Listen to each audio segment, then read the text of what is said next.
Es un placer para mí estar con ustedes el día de hoy. Saludos a Carlos, a Jennifer, a John, José, Julián, Obed,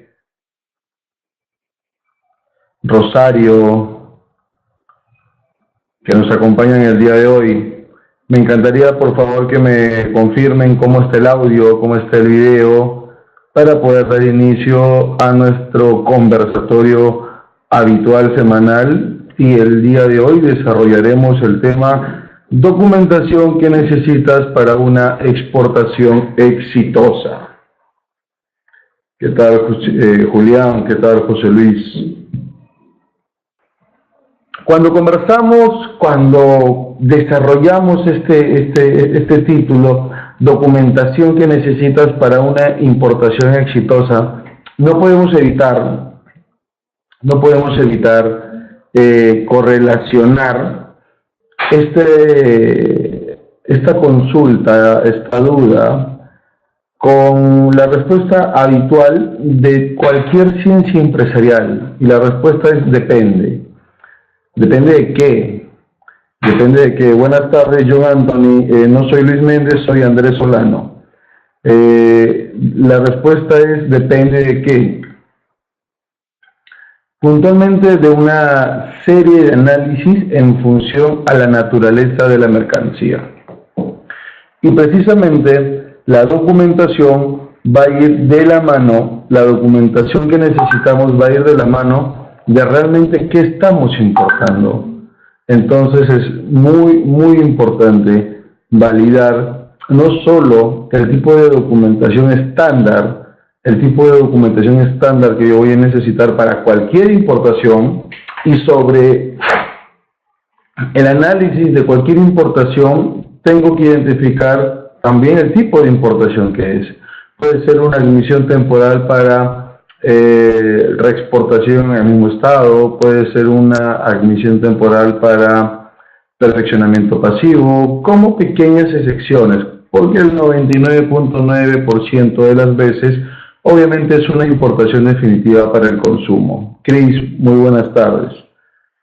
Entonces, habiendo hecho este preámbulo, es importante identificar qué producto estoy importando, para qué lo estoy importando, y sobre esa base yo puedo determinar qué tipo de documentación voy a necesitar. Y esto de la documentación va cambiando constantemente, va cambiando en su esencia, en su forma. El 16 de septiembre pasado, domingo 16, salió el decreto legislativo 1433, decreto que establece la actualización de procesos logísticos bajo el marco de la Ley General de Aduana, decreto legislativo 1053. Y aunque estamos esperando el reglamento de este decreto legislativo 1433, es importante irse adecuando a esta nueva visión de la aduana, una aduana sin papeles, una aduana digitalizada. Oye, pero acaban de mencionar aduana sin papeles, y justo es el tema de hoy, ¿no? ¿Qué papeles, qué documentación voy a necesitar para una importación? Entonces, estos conversatorios como el que hoy estamos desarrollando van migrando, van cambiando en función a los cambios que va desarrollando el propio proceso legislativo. Por ejemplo, para yo numerar una declaración de aduanas es conocido que el agente de aduana genera una declaración aduanera de mercancías. Ok. Es conocido que necesito un volante de importación si es una mercancía que voy a numerar en despacho diferido, o no lo necesito si es una mercancía que voy a numerar en un despacho anticipado. Y este decreto 1433 mencionaba que dentro de algunos meses, en el 2019 para ser preciso, finales del 19, va a ser necesario, mejor dicho, obligatorio para los importadores procesar todos sus despachos bajo SADA.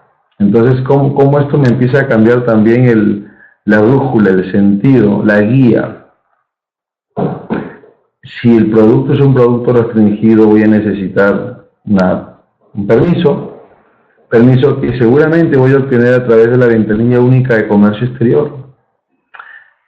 Necesito una guía de transporte, un documento de transporte, según la modalidad, que puede ser DL, puede ser guía aérea, puede ser cartaporte.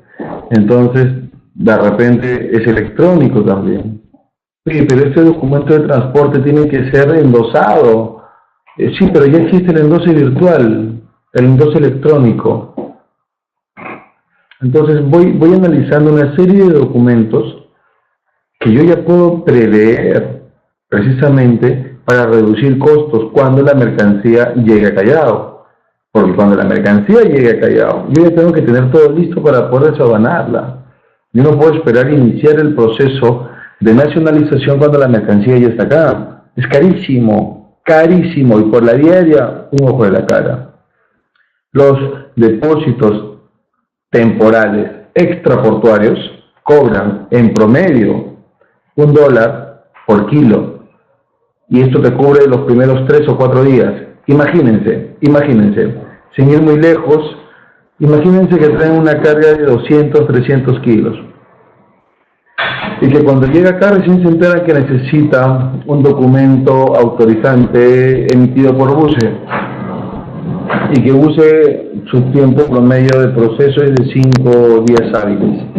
Estamos hablando que cuando tengan el documento que necesitan y recién puedan nacionalizar la carga, ya habrán transcurrido, en el mejor de los casos, 10 días. Estamos hablando que su carga en almacenaje, de pagar $200, ya debe estar pagando sin problemas 400, 500 o $600. Entonces, ese margen de rentabilidad que ustedes esperaban obtener se ve reducido, y muchas veces se ve confrontado con una tabla negativa de resultados. Entonces es muy importante tener en cuenta esto. Listo. No hay ningún problema si en el desarrollo de la ponencia hacen consultas, las vamos desarrollando a medida que pues tenemos los próximos minutos utilizados de manera muy nutritiva. Pero entonces, ¿qué documentación necesito? ¿Qué documentación necesito? Y acá tenemos que hacer un alto, porque es importante identificar cuáles son los documentos aduaneros de los documentos comerciales. José Luis nos dice, ¿y cuáles son esos tipos de documentos? Precisamente esto, José Luis, lo que estoy desarrollando en este preciso instante. Documentos que exige la aduana y documentos que se desarrollan en el proceso de compra-venta internacional con mi proveedor. Documentos que exige la aduana. Hoy en día, un documento de transporte. Hoy en día, en función si el despacho es SADA o diferido, un volante, que es como el DNI de la carga. El volante de despacho es el documento emitido por un depósito temporal extraportuario que indica la fecha de llegada, la cantidad de bultos, el peso de la carga. Entonces es muy importante identificarlo y saber sobre todo a quién se lo voy a pedir. Porque una cosa es conocerlo y otra cosa es determinar la responsabilidad sobre quién tiene que emitir este documento. Caterina, en breve le van a pasar el link, no se preocupe, en breve le van a pasar el link. ¿Qué otro tipo de documento necesito? El documento de transporte. El documento de transporte es el documento emitido por el transportista o su representante. Pero ¿quién es el transportista y quién es el representante? El transportista pueden ser aerolíneas, navieras, y cuando hablamos de representante, ya estamos tocando a los agentes de carga. Entonces, si yo trabajo con un agente de carga para importar una mercancía de China, ¿qué voy a necesitar? Obviamente voy a necesitar poder brindarle todos los datos correctos de mi empresa para que el documento de transporte sea emitido sin errores. Un error en un documento de transporte puede significar una multa que no van a querer asumir porque eso va a generar un retraso en el despacho. Y ya dijimos que el tiempo, por lo menos en la modalidad aérea, es dinero y tiempo perdido es mucho dinero perdido. Listo. Entonces, aparte del documento de transporte, también pueden identificar como un documento exigible de la aduana el sustento de la transacción. ¿Y qué será el sustento de la transacción? ¿Qué será el sustento de la transacción? El sustento de la transacción es ¿con qué pagaron? ¿Con qué pagaron? En el 99.9% de los casos, ¿qué será? Una factura, una factura, una factura. Entonces, ¿qué pasa si yo no tengo una factura? ¿Qué pasa si yo he hecho una compra por eBay, una compra por AliExpress y me llegó un tiquetillo al correo electrónico? ¿Me servirá eso como un sustento de pago? ¿Lo podré presentar en el despacho de importación? Lili, buenas tardes. A los que me quieran ubicar después, con este nombre me pueden ubicar en las redes, no hay problema. Entonces, ¿qué necesito yo? Yo necesito afianzarme en lo que dice el procedimiento de importación. Si yo no tengo una factura, si me llega un ticket virtual, una confirmación de orden de compra, no hay problema. El procedimiento dice factura, declaración jurada o contrato equivalente. Factura, declaración jurada o contrato equivalente. Entonces hay que validar bien eso. Hace poco, un cliente muy conocido que comercializa fideos me comentó que tenía un evento para promocionar la marca de sus fideos en Buenos Aires. Esto fue una exportación, no una importación. Pero el procedimiento documentario se aplica a los regímenes. Tenía que sacar más de 2 toneladas de fideo, pero no era una venta. Estaba llevando los fideos para poder hacer una demostración de un evento grande en Buenos Aires. Pero no era una venta, no podía emitir una factura. Y el procedimiento es tan generoso que precisamente cobertura estos procesos no usuales. El cliente generó una declaración jurada de valor, indicando precisamente que no era una venta. Pero en dicho documento, en dicha declaración jurada de valor, se declararon el Incoterm, la moneda, el precio unitario, el precio total, el nombre del producto, el nombre del cliente, entre comillas, del consignatario, se declararon la fecha, el número de la declaración jurada, y sobre todo se sometía a los procesos administrativos en caso de falsedad de datos. Esto cambiando al lado de la importación también funciona. Si mañana yo compro una mercancía por internet y no me llega el comprobante de pago, la factura, o simplemente no me llega nada, yo con el descuento de mi tarjeta de crédito puedo sustentar el valor de la carga y firmo una declaración jurada de valor. Entonces, lo que le interesa a la aduana es que en esta parte documentaria del valor, si no existe un documento sustentatorio, que exista la materialización de la voluntad de declaración del importador. ¿Qué pasa si yo tengo un contrato? Imagínense, yo tengo un contrato con un proveedor que me va a enviar todos los meses una mercancía. Pero es una mercancía que precisamente es para efectos de análisis de mercado, voy a ver si le consigo clientes acá en Perú. Y firmamos un contrato por 6 meses. Todos los meses voy a enviar un lote. Mejor dicho, voy a recibir un lote. Este contrato también es un sustento de valor, porque en ese contrato se debería cualificar a la carga como tal y asignarle un valor para efectos estadísticos de aduana. ¿Qué quiere decir en general? Necesitamos documentos que acrediten el valor, más allá de una factura, una boleta, un ticket, una declaración jurada, un contrato o cualquier documento similar que haga las veces de los que he mencionado anteriormente. Necesitamos un documento que acredite el valor. Y este documento, que no puede acreditarlo por sí solo, debe ser respaldado. ¿Por qué? Por la transferencia, por el descuento, por cualquier medio probatorio en el cual indique que ustedes han desembolsado. Ah, pero acá viene otra pregunta simpática. ¿Qué pasa cuando mi proveedor me da crédito? ¿Qué pasa cuando mi proveedor me da crédito 90 días, 60 días, cuando le caí súper bien y me da crédito y no hay ningún comprobante de pago, mejor dicho, no hay una transferencia, un desembolso? ¿Qué harían ustedes en ese caso?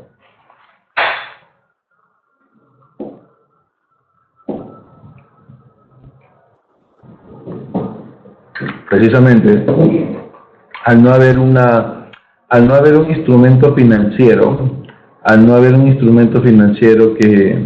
que les pueda respaldar la transacción, esto ya entra en temas de valoración por la aduana.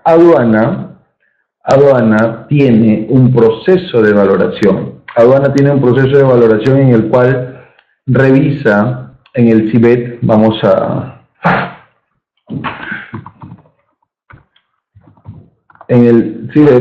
en el sistema de verificación de precios, revisa anteriormente a qué valor ha entrado por nuestras fronteras las mercancías idénticas o similares, materias de esta importación, y aplica valores referenciales.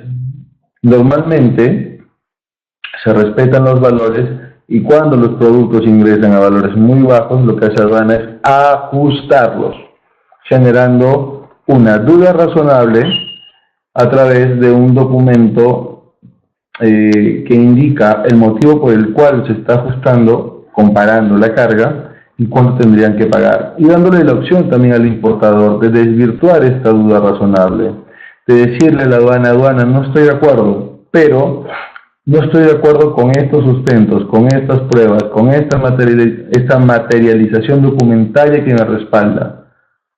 El importador tiene esa opción, pero, si no concuerda con los documentos que establece el procedimiento de valoración, aduana no lo va a aceptar y ustedes van a tener que pagar la diferencia de impuestos.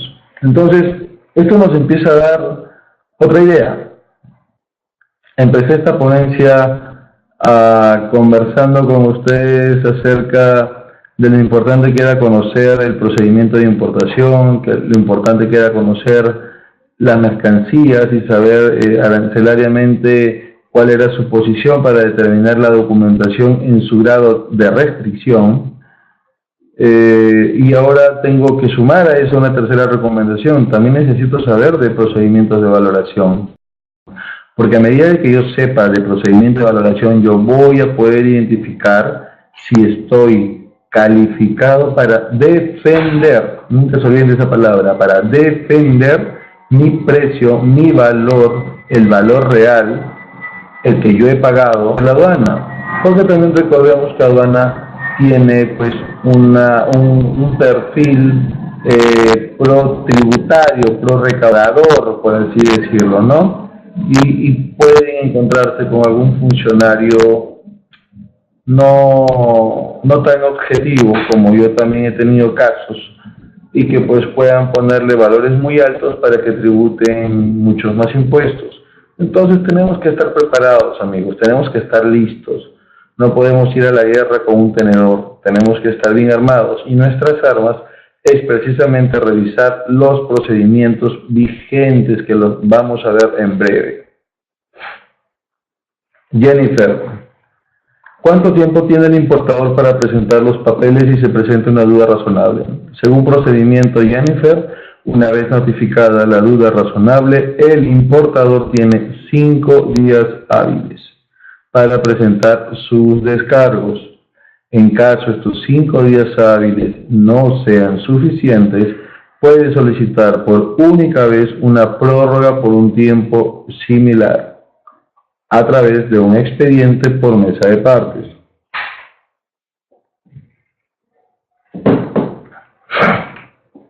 Así es, entonces hay que tener cuidado. Si nos pasamos de los 5 días, no hemos presentado la prórroga, si vamos a tener problemas. ¿Por qué? Porque aduana va a decir, oye, tú no has presentado absolutamente nada, te pasaste del plazo. Lo siento, ya no te puedo procesar por duda razonable. Te tengo que procesar, en caso insista el reclamo de la parte del importador, por el proceso de devolución de impuestos pagados por error o en exceso. Y este proceso no termina a los 3 meses, como sí termina la duda razonable, 3 meses según ley, que es el plazo perentorio para la conclusión de una importación definitiva para el consumo. Este proceso de devolución de impuestos se va hasta los 9 meses, hasta el año. Entonces, ahí está la diferencia. Oigan, pero ¿por qué si hay un proceso de duda razonable y un proceso de devolución, en uno tengo 5 días y en el otro tengo hasta los 4 años que dura para que se extinga un proceso aduanero? Puedo hacerlo cuando guste, sí, pues, pero en este, la aduana te responde en 3 días. En el primero te responde en 3 días y en el segundo te responde pues en un año. Entonces tengo que validar eso, ¿no? ¿Qué me conviene más? Esta charla, amigos, como todas las que dicto, siempre las sustento y las fortalezco en desarrollar una cultura de prevención. Porque si no tenemos una cultura de prevención, vamos a tener contingencias, vamos a tener multas, vamos a cometer errores. Entonces, es importante fortalecer la cultura de prevención. La cultura de prevención anula riesgos, riesgos que son innecesarios. Este tema de que no estoy pagando derecho de piso no existe. Uno paga derecho de piso porque realmente le sobra la plata. Porque a los que no nos sobra la plata, nos enfocamos precisamente en perfeccionar y anular los puntos críticos de la cadena de la distribución física internacional. Entonces, este es el real objetivo, ¿no? Fomentar una fuerte y sólida cultura de prevención para anular estos riesgos al procesar la documentación que sustentará nuestra operatividad aduanera. Caterina, profe, ¿y el proveedor te puede enviar algún documento? ¿Sobre qué, Caterina? ¿Qué tipo de documento te podría enviar el proveedor? O sea, ¿sobre qué está sustentada la consulta?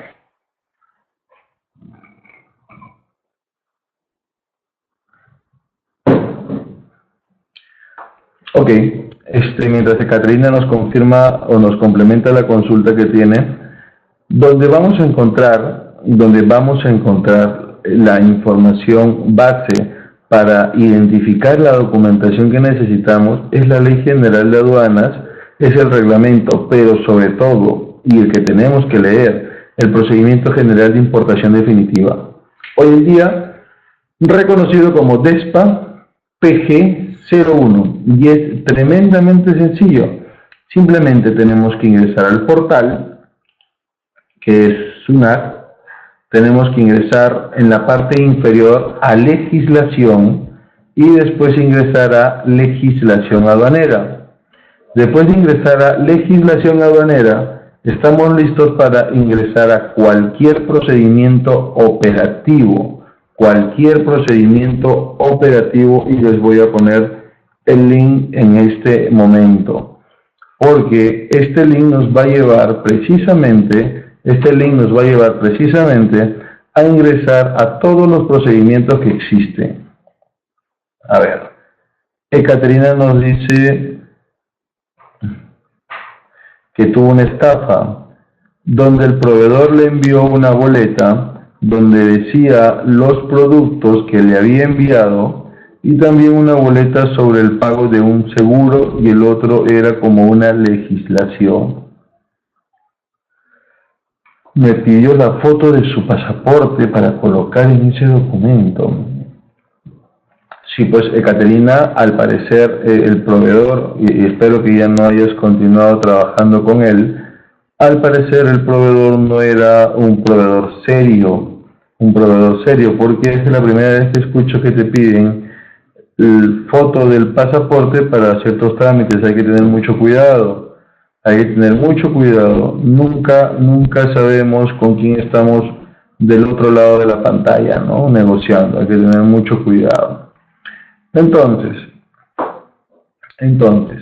nosotros encontramos en la Ley General de Aduanas, su reglamento y sobre todo en el procedimiento de importación, la base sobre la cual descansa toda la documentación que nos va a pedir precisamente el funcionario de aduana para revisar el proceso de nuestras mercancías.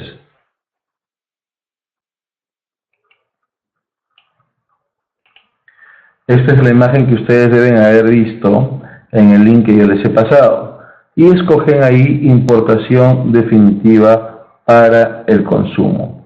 En este link ustedes lo van a poder abrir y van a tener todo el tiempo para verlo sin ningún problema. Van a encontrar cuáles son los requisitos para destinar la mercancía, cuáles son los plazos, cuáles son el tipo de condiciones de importador. Van a encontrar qué documentación anexar en un canal naranja, un canal verde, un canal rojo, cómo obtener un levante en 48 horas, procesos de valoración de mercancías. Van a encontrar el procedimiento de cómo se tramita y en ese proceso de cómo se tramita precisamente va a aparecer lo que nos reúne el día de hoy, amigos, los famosos documentos sustentatorios. Estos documentos equivalentes tienen que tener toda la información de una factura, absolutamente toda la información de una factura.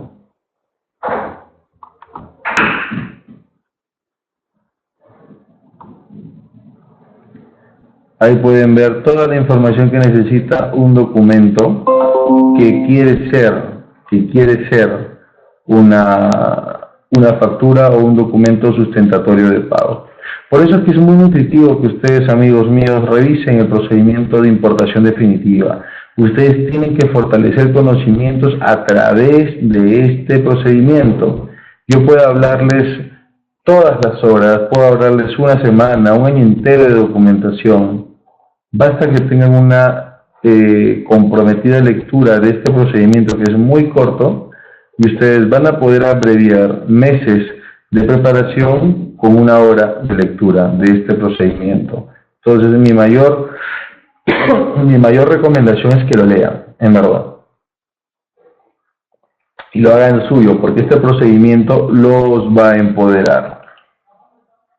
Y así como este procedimiento, vamos a ir un poco más allá.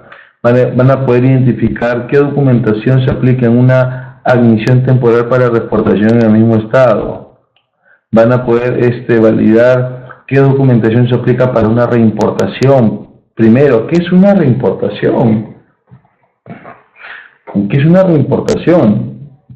Una reimportación es un régimen de aduanas que permite poder retornar al país una mercancía que fue vendida y que en el proceso la exportación se cayó, se frustró y pues tiene que regresar al país sin pagar impuestos. Van a poder identificar todos los procesos sabidos que existen en la legislación aduanera. Damos saludos cordiales a las personas que se siguen incorporando: Fiorella, Florencio, Javier, Jean-Pierre, Jimmy, Zoila, Wendy, Viviana, Sofía. Perfecto, bienvenidos a todos. Ok, pero vamos a ver brevemente qué tipo de documentación existe también según el tipo de régimen. Carlos Serafín, gusto saludarte, hola. Pues también existen admisiones temporales, o sea, una importación que ustedes traen de repente de una máquina para un evento y que después necesitan devolverla, tiene una documentación muy particular. Estas admisiones tienen, a diferencia de una importación definitiva normal, la necesidad de una carta fianza. Justo tengo una carta fianza acá, No sé si la cámara deja ver. Estas cartas son instrumentos. Estas cartas son instrumentos financieros que acreditan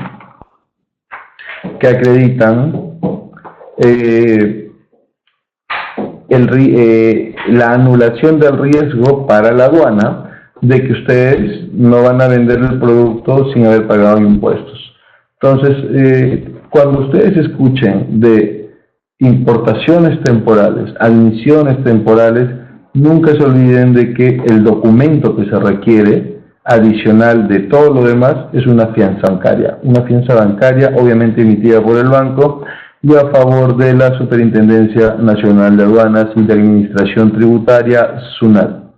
Tienen también documentación de reembarque, documentación de reimportación en el mismo estado, que ya lo conversamos. La de reembarque es muy particular, porque la de reembarque es, imagínense que llega una carga a nombre de ustedes, pero el proveedor, no sé, pues ese día del despacho en origen, se despertó enamorado, emocionado, con mal de amores, se confundió. Y en vez de enviarle los productos 1, 2, 3, les envió los productos 4, 5, 6, que no tienen nada que ver con lo que ustedes habían comprado. ¿Qué hacen en ese caso, amigos? Tienen que devolverlo, tienen que reembarcarlo. ¿Qué documentación necesito para eso? Una carta, obviamente, del proveedor indicando el error, y con esa documentación se presentan ante la aduana para que, sin pago de impuestos, esa carga, así como ingresó, se pueda ir al extranjero. Es importante saberlo. Eso me pasó a mí, dice Ekaterina. A Ekaterina le ha pasado bastantes eventualidades. Pero no te preocupes, Ekaterina, estos programas de CAMEX ayudan precisamente para que estas contingencias negativas ya no nos vuelvan a suceder. También tenemos, aparte del reembarque y aparte de la reimportación que ya explicamos y de las temporales, tenemos el depósito aduanero autorizado, que es una manera, es una herramienta aduanera. Imagínense que ustedes importan una mercancía, la quieren vender, obviamente, para eso la traen, pero que cuando está llegando la carga en el barco, en el avión, sufren un problema económico y ya no tienen dinero para pagar los impuestos. Ustedes saben que si la carga se queda dentro del depósito temporal, que es carísimo, pues esto en un par de semanas va a ser impagable. Entonces, ¿qué dice nuestra aduana? Nuestra sabia aduana dice: yo tengo como importador la opción, durante los primeros 15 días calendarios contados desde la fecha de llegada de la carga, yo puedo enviar la mercancía al régimen de depósito aduanero. Puedo llevarlo a un almacén aduanero que me va a cobrar una sola tarifa por mes, y así sucesivamente hasta por un año. Yo voy a negociar con el depósito. Oye, depósito, mira, ¿sabes qué? Me he traído unos teléfonos que todavía no lo voy a desaduanar, pero quiero sacarlo de Talma, por así decirlo. El depósito aduanero Albosa, por así. Oye, Albosa, ¿cuánto me vas a cobrar? Mira, yo te voy a cobrar por cada mes $200, por así decirlo. Oye, genial, porque si lo dejo en Talma, $200 se van los primeros 5 días, 4 días. Al mes me van a cobrar $2.000. Entonces, esta es la ventaja de tener un régimen que me permite suspender, porque este régimen es suspensivo. ¿Y qué suspende? El pago de los impuestos. ¿Y por qué me permite llevar la carga a otro almacén? Precisamente para que los costos de importación durante ese año se congelen. Es importante. Ekaterina dice que pidió un producto y le enviaron 3 productos de más y ahí empezó el problema. Puede ser. Suele pasar. Entonces, ¿qué documentación necesito para este depósito? Ninguna. La misma que la importación definitiva, porque estoy suspendiendo el pago de impuestos nada más. Así es. Yo he separado los documentos aduaneros, como les comenté al principio, de una manera personal en función a lo que yo creo que se puede necesitar, y en función a momentos, en función al requerimiento que se va dando, en función al requerimiento que se va dando según el tipo de importación. Yo creo que es importante verlo así.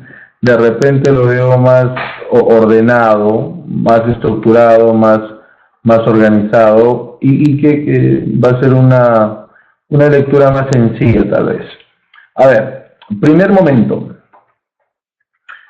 el momento de la factura comercial o documento equivalente.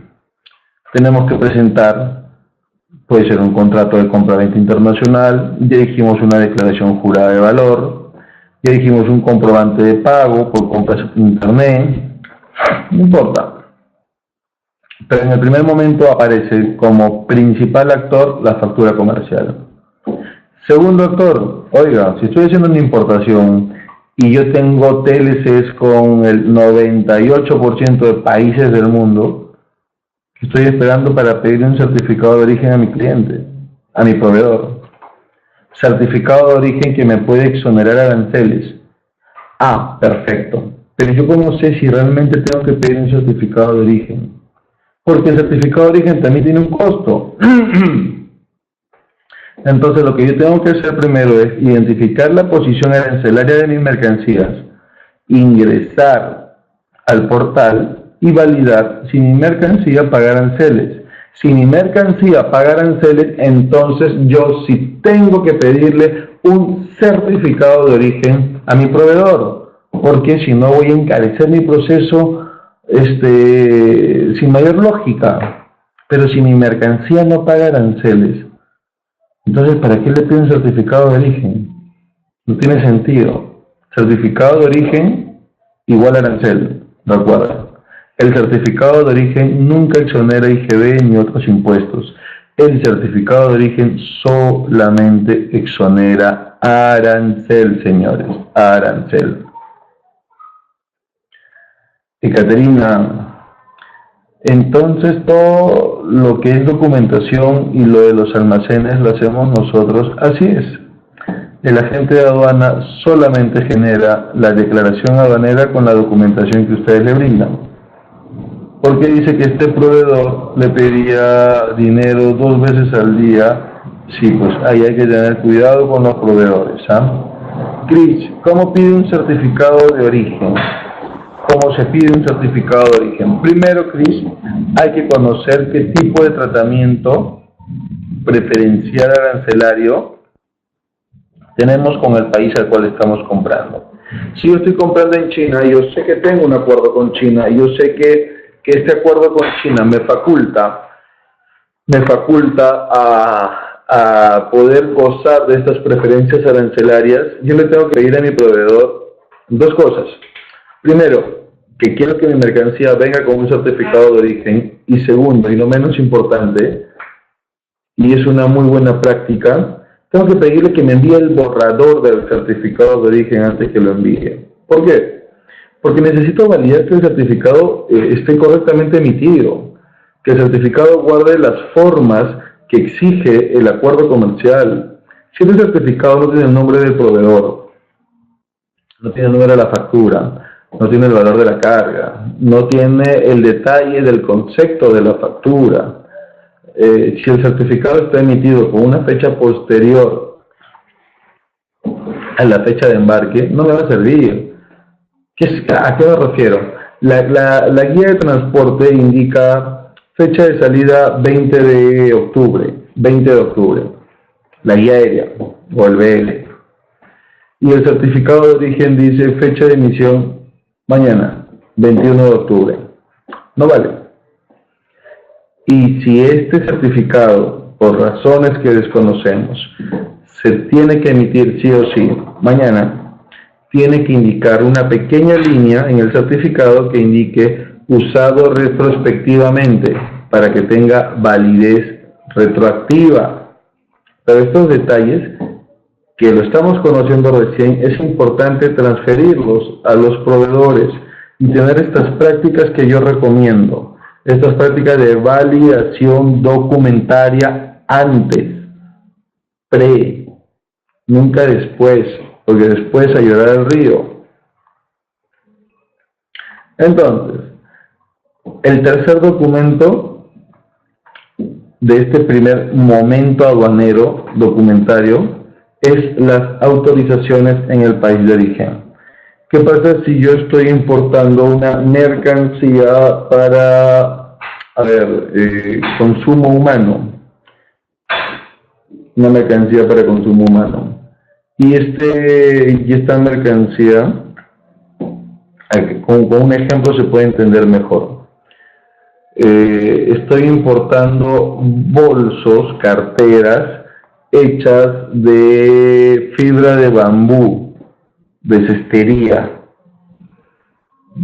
Es probable por la partida que me exijan, como es un producto del reino vegetal, me exijan una inspección SENASA.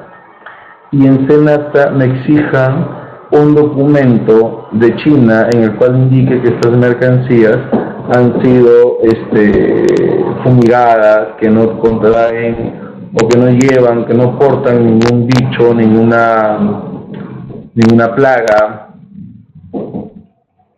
Entonces, yo tengo que pedir este documento antes del embarque. Por eso, la pregunta puede ser en estos momentos, ¿y yo cómo me entero de eso? La posición arancelaria lo es todo. La posición arancelaria lo es todo, señores. Así ustedes pueden validar el tipo de restricción al cual realmente se están enfrentando. Entonces, si en este primer momento yo ya identifiqué contrato, certificado de origen, si necesito o no. En el primero, factura o contrato. Factura o contrato. Certificado de origen, si necesito o no. Autorización del país de origen, si necesito o no. Si yo tengo este proceso validado y asegurado, no va a tener problemas en la importación. Absolutamente no van a tener problemas en la importación.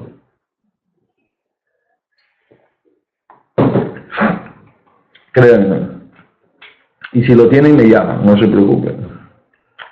Después aparece un segundo momento. El documento de cuando la carga ya está acá. Se dan cuenta cómo los momentos determinan temporalidades, pero en cada temporalidad hay un representante documentario que se encarga tanto de emitirlo o de fiscalizarlo.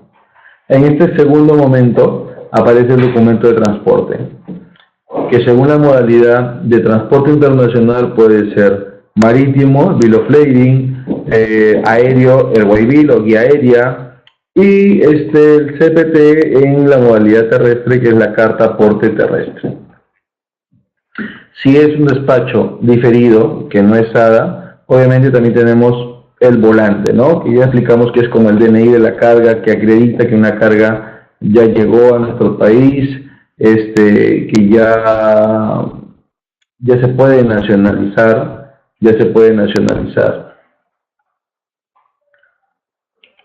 Y este proceso, o estos momentos, transitan en un flujograma. En un flujograma en los cuales están todos los actores de la distribución física internacional en un proceso logístico de importación. ¿Como cuáles? El principal, ustedes, el importador. Que el importador se encarga de asegurar que exista una factura comercial y las autorizaciones que hemos conversado. El agente de carga, que el agente de carga se encarga de emitir o endosar, o entregar, o trasladar, si lo recibe por courier, el documento de transporte, según la modalidad que exista, según la modalidad que sea. Tenemos también el visto bueno, que si bien es cierto, no es un documento, es un proceso documentario, que es la validación o el refrendo, de la autenticidad del documento de transporte. A mi parecer, un sobrecosto innecesario a nuestro proceso logístico. El agente de aduana, que se encarga de la declaración aduanera de mercancías con toda la información que ustedes le han dado. Y obviamente también se encarga de solicitar las autorizaciones en representación de ustedes cuando las mercancías son restringidas. El depósito temporal que emite el volante de despacho. El depósito que emite el volante de despacho cuando el despacho es diferido o cuando el despacho SADA emite las constancias de peso, que es finalmente el ticket de balanza, que es el peso recibido, que es lo que la agente de aduana necesita para regularizar un despacho de importación, ¿no? La aduana, que finalmente desarrolla controles, fiscalizaciones, cuando es naranja o rojo el canal, y el puerto con la emisión de los manifiestos. Ok, entonces, es importante conocer este proceso tal cual, porque acá transita toda la responsabilidad, acá transita el conocimiento documentario. No hay mayor ciencia, no hay mayor complicación que no es la propia que hemos conversado. La documentación en un proceso de importación no es difícil, no es complicada, pero si no tenemos la cultura de prevención no la vamos a poder perfeccionar. Como les dije, si ustedes trabajan en estos momentos, si ustedes son estrictos, son muy disciplinados en asegurar que esta documentación exista y sea correcta antes del embarque y post-embarque, no va a tener absolutamente ningún problema, ya que cada uno de estos actores va a poder saber a qué se tiene que dedicar. Yo ya sé quién me va a emitir mi documento de transporte, yo ya sé quién va a generar mi declaración aduanera de mercancías, yo ya sé a quién le tengo que pedir el volante. Entonces, este proceso de fiscalización documentaria se torna más exitosa. Pero yo no voy a hacer el mismo trabajo todos los días, o sea, yo no voy a replicar esto. ¿Qué pasa si yo estoy de vacaciones? Para algo tengo un equipo, y es importante que nos acostumbremos a hacer un checklist importador. Un documento a manera de consulta en el cual mi jefe de operaciones, mi jefe de comercio exterior, mi equipo de comercio exterior pueda marcar: oiga, ya tienes la factura, ya la revisaste, ya está correcta, ya tienes el certificado de origen, ya la revisaste en función al protocolo que indica el texto del acuerdo, ya tienes las autorizaciones de origen, ya tienes el documento de transporte, ya lo revisaste, ya tienes el volante antes que llegue la carga, si deseas numerarlo puedes aplicar un SADA, ya lo numeré. Entonces este checklist importador me va a ayudar a no perderme en el proceso y que no se pierda mi equipo en el proceso, porque si ellos se equivocan, ya sabemos que un error genera una multa, y una multa es pérdida económica. No perdamos dinero, señores, no lo perdamos. Es importante que yo conozca de esta base legal documentaria, porque todo ya está escrito, no hay acá nada que inventar, no hay acá nada nuevo, que salvo las modificaciones y las actualizaciones como ha habido en este decreto legislativo 1433 del 16 de septiembre último. Salvo esas variaciones, el procedimiento se mantiene tal cual, y yo tengo que conocerlo. Yo tengo el procedimiento de importación definitiva, que es el que ya hemos revisado. Yo tengo el procedimiento de obligación de los operadores de comercio exterior. Qué importante es conocer cuáles son los alcances, cuáles son los deberes y derechos de los proveedores que estoy contratando. Imagínense, a ver, ustedes completan los momentos documentarios. Esto es acá. No obstante, llega la carga y les piden un documento que ustedes no habían mapeado. Les piden un documento que no habían mapeado. Es un documento que no tienen. pero su proveedor, su socio estratégico, les dice, no, es que la aduana lo está pidiendo, que la aduana lo está exigiendo. Lo primero que tienen que hacer, amigos míos, es validar la posición arancelaria sobre el cual ha sido clasificada esa mercancía. Porque si ustedes han hecho este esquema, si ustedes han desarrollado este esquema, ustedes no tendrían por qué tener problemas. Y si ustedes tienen problemas, es porque al momento de la numeración se ha asignado una posición arancelaria distinta a la que con la que ustedes habían mapeado. Ahora, ¿quién asigna la posición arancelaria? ¿Qué pasa si en ese momento han cambiado de agente de aduana? Son diferentes revisores, diferentes liquidadores, diferentes clasificadores, diferentes representantes legales. ¿Qué pasa si les cambian a ustedes la posición arancelaria? Esto quiere decir que pueden aparecer nuevos documentos. Entonces, ustedes también tienen que defender su posición arancelaria. Y acá viene la pregunta, ¿cómo defiendo yo mi posición arancelaria? Fácil. Existe un procedimiento, miren cómo todo es procedimiento. Existe un procedimiento de clasificación arancelaria legal. Este procedimiento es sencillo. Ustedes cogen el producto o una foto del producto, si no lo tienen, su ficha técnica, pagan 134 soles a la aduana, y la aduana al cabo de 45 días emite un documento legal. Se llama RIN, Resolución de Intendencia Nacional. Esta RIN les sirve a ustedes como documento legal que acredita que sus mercancías siempre van a estar clasificadas en esa posición arancelaria.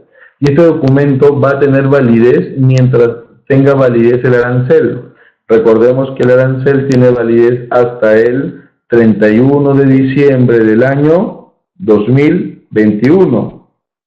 Porque el arancel tiene una vigencia de 5 años y hoy en día estamos con el arancel 2017. Quiere decir que ustedes hasta el 31 de diciembre del 2021 tienen la seguridad y la certeza de que su mercancía no va a ser clasificada en otra posición arancelaria sin importar la agencia de aduana con la cual ustedes trabajen. Entonces acá hay otra herramienta, acá hay otro instrumento que yo puedo utilizar, que yo tengo que utilizar porque yo tengo que hacer un proceso logístico seguro. No hay necesidad de pagar derecho de piso hoy en el 2018, eso ya no existe. Así como en comercio internacional, amigos míos, no existe la palabra suponer. Aquí nadie tiene que suponer. Deben borrar el verbo suponer de su vocabulario, de su diccionario personal.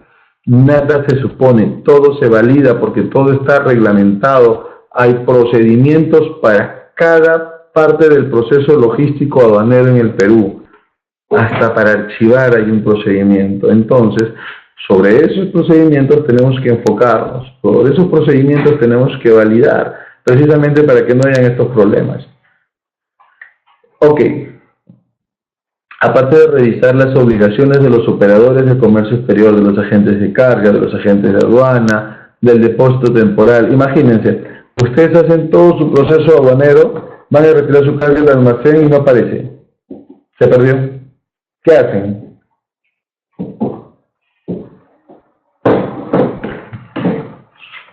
Porque nadie me ha preguntado el día de hoy sobre el seguro. ¿Cuán importante puede ser el seguro? Y el seguro es recomendable. Les pongo el caso de hace poco, un par de días.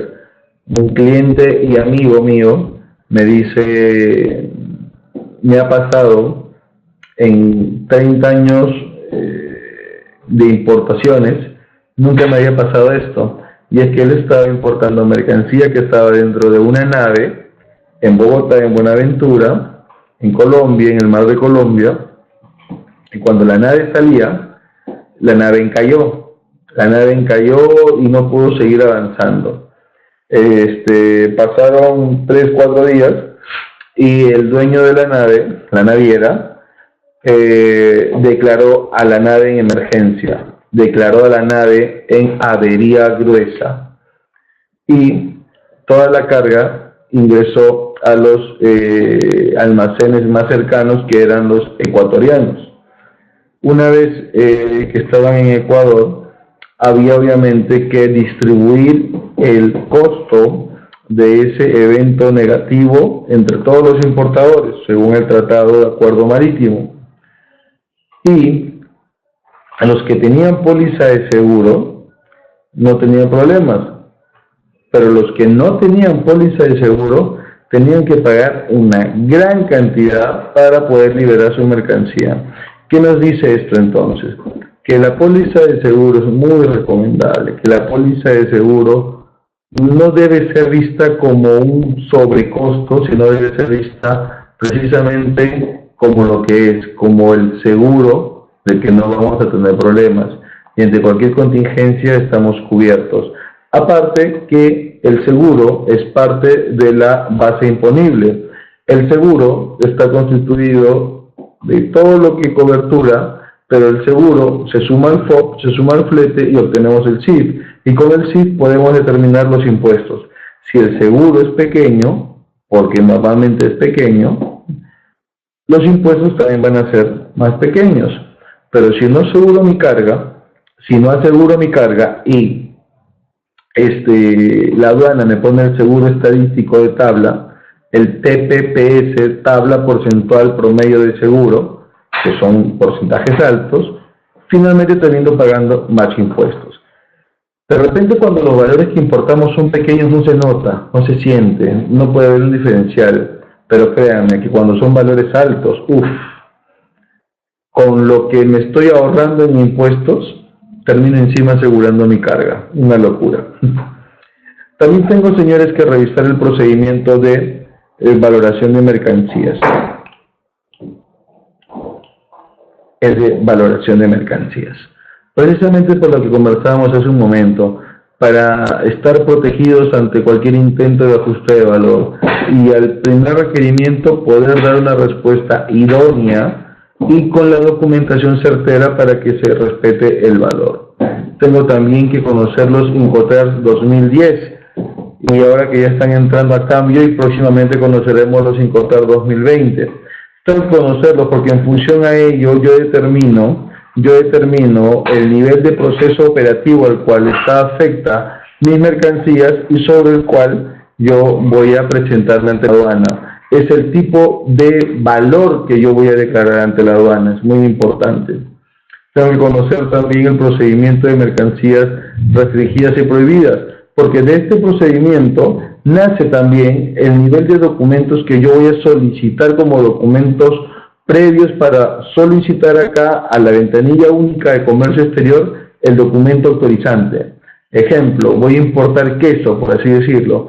Tengo que pedirle a Argentina, que es un exportador y un proveedor de queso para Perú, oye Argentina, mándame el certificado sanitario de exportación de Argentina, porque eso me lo van a pedir acá en Perú para poder inspeccionar el contenedor y que me entreguen el acta de verificación de SENASA. Como un documento en un lado puede darle pie al nacimiento de otro al otro lado del mundo. Y por último, es recomendable que revise los tratados y convenios internacionales para la correcta lectura de un certificado de origen. Entonces, amigos, la documentación que ustedes necesitan para una importación exitosa es la importación que se hace basada en los procedimientos, basada en el conocimiento no solo de los puntos, de los títulos, de los documentos, sino basada en el conocimiento de mi mercancía, basada en el conocimiento de los procedimientos de los acuerdos comerciales, basada en el conocimiento, producto del conocimiento de la mercancía, en el tipo de restricción, si es una mercancía restringida, basada en la nueva visión de la aduana sin papeles. ¿Qué pasa si yo no estoy en el Perú? ¿Puedo endosarlo electrónicamente? Claro que lo pueden endosar electrónicamente y a eso es lo que tenemos que aplicar, ¿no? Así es. Jennifer, las diapositivas van a estar en breve en la página de COMEX. Ahí se las van a enviar y ustedes la van a poder bajar sin ningún problema. Para mí ha sido un placer estar el día de hoy con ustedes y ya nos estamos viendo en una próxima oportunidad. Que tengan un bonito y bendecido fin de semana. Nos vemos. Hasta luego. Un gusto.